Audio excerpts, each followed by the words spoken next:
ছাত্র আন্দোলন চলাকালে কিছু ভুল সিদ্ধান্ত নিয়েছিলেন শেখ হাসিনা। মার্কিন সাময়িকী টাইম ম্যাগাজিনকে দেয়া এক সাক্ষাৎকারে এমনটা জানিয়েছেন ছেলে সজীব ওয়াজেদ জয়। সে সময় নিহতদের অর্ধেকই বিদেশি গোয়েন্দা সংস্থার দেয়া অস্ত্রে সন্ত্রাসীদের গুলিতে মারা গেছেন, এমনটা দাবি করেন জয়। ভবিষ্যতে নির্বাচনের জন্য শেখ হাসিনা বাংলাদেশে ফিরবেন কিনা সে বিষয়ে এখনও কোনো সিদ্ধান্ত হয়নি বলে জানান তিনি।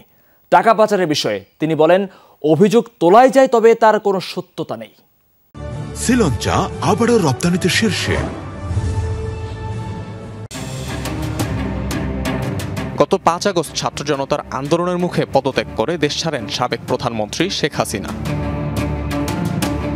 আওয়ামী লীগ সরকার পতনের পর বেশ কয়েকবারই আন্তর্জাতিক গণমাধ্যমের সম্মুখীন হয়েছেন শেখ হাসিনার ছেলে সজীব ওয়াজেদ জয়। এবারই প্রথম কোনো মার্কিন গণমাধ্যমকে সাক্ষাৎকার দিলেন তিনি। মার্কিন ওই সাময়িকীকে জয় বলেছেন, আন্দোলনের সময় তার মায়ের কিছু ভুল সিদ্ধান্ত ছিল। আন্দোলনে নিহতের বিষয়ে তিনি দাবি করেন, অর্ধেক মানুষ মারা গেছেন সন্ত্রাসীদের গুলিতে, যাদেরকে অস্ত্র সরবরাহ করেছিল একটি বিদেশি গোয়েন্দা সংস্থা।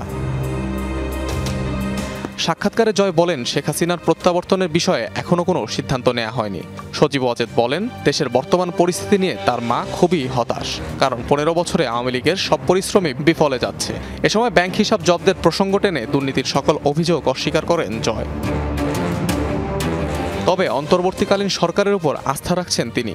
তাদের মেয়াদ 1 কিংবা 1.5 বছরই যথাযথ হতে পারে বলে মনে করছেন জয়। গণহত্যা এবং মানবতা বিরোধী অপরাধের দায়ে আওয়ামী লীগকে নিষিদ্ধের দাবি হাস্যকর বলেও টাইম ম্যাগাজিনকে বলেন শেখ হাসিনা পুত্র জয়। তার দাবি, বাংলাদেশের সবচেয়ে প্রাচীন এবং বৃহত্তম রাজনৈতিক দলকে খুব সহজেই নিষিদ্ধ করা যাবে না, আইনিভাবে তা সম্ভবও নয়।